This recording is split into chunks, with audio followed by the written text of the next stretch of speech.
ಆದರೆ ಏನು ಇದು ಮುಳುಗಡೆ ಭೀತಿಯಿಂದ ಏನು ಪ್ರವಾಸಿಗರಿಗಾಗಲಿ ಅನಂತರ ಬಸವ ತತ್ವ ಅನುಯಾಯಿಗಳಿಗಾಗಲಿ ಇದು ಮುಂದೆ ಸಿಗಲ್ದಿಲ್ಲ ಎಂಬ ಕಾರಣಕ್ಕೆ ಏನು ಮಾಡಿದ್ರು, ಇದನ್ನು ಸಂರಕ್ಷಿಸಲಿಕ್ಕೆ ಇದೊಂದು ಈ 50 ಫೂಟಕ್ಕೂ ಅಧಿಕ ಹಾಗೂ ಸುಮಾರು ಒಂದು 260ಕ್ಕೂ ಹೆಚ್ಚು ಮೆಟ್ಟಿಲುಗಳಿರುವಂಥ ಒಂದು ಒಣಬಾವಿಯನ್ನು ಇದನ್ನು ನಿರ್ಮಾಣ ಮಾಡಿದರು.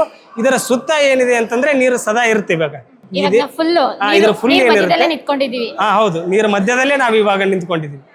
ಅಲ್ಲಿ ಬೋಟಿಂಗ್ ಆಲ್ರೆಡಿ ಸ್ಟಾರ್ಟ್ ಆಗಿದೆ ಅಂದ್ರೆ ಇಲ್ಲಿ ಒಂದ್ ರೌಂಡ್ ಕರ್ಕೊಂಡು ಬರ್ತಾರೆ ಅನ್ಸುತ್ತಲ್ಲ. ಹೋಗ್ಬೋದು ನೋಡಿ, ಒಳಗಡೆ ಹೋಗಿ ಬಂದಾದ್ಮೇಲೆ ಒಂದ್ ರೀತಿಯಾಗಿ ಪ್ರಶಾಂತವಾದ ವಾತಾವರಣ. ಅದಕ್ಕೆ ಕೂಡಲ ಸಂಗಮವನ್ನ ಧಾರ್ಮಿಕ ಕ್ಷೇತ್ರ ಅಂತಂದಷ್ಟೇ ಅಲ್ಲದೆ ಇದೊಂದು ಮನಸ್ಸಿಗೆ ನೆಮ್ಮದಿಯನ್ನು ನೀಡುವಂತಹ ಒಂದು ಏನು ಧಾರ್ಮಿಕ ಕ್ಷೇತ್ರ ಹಾಗೂ ಒಂದು ಪ್ರವಾಸಿ ತಾಣವಂತಂದೇ ಈ ಭಾಗದಲ್ಲಿ ಅಷ್ಟೇ ಅಲ್ಲದೆ ಇಡೀ ನಮ್ಮ ರಾಜ್ಯಾದ್ಯಂತ ನಮ್ಮ ಈ ಕೂಡಲ ಸಂಗಮ ಜಗತ್ ಪ್ರಸಿದ್ಧಿಯಾಗಿದೆ ಅಂತಂದು ಹೇಳ್ಬೋದು.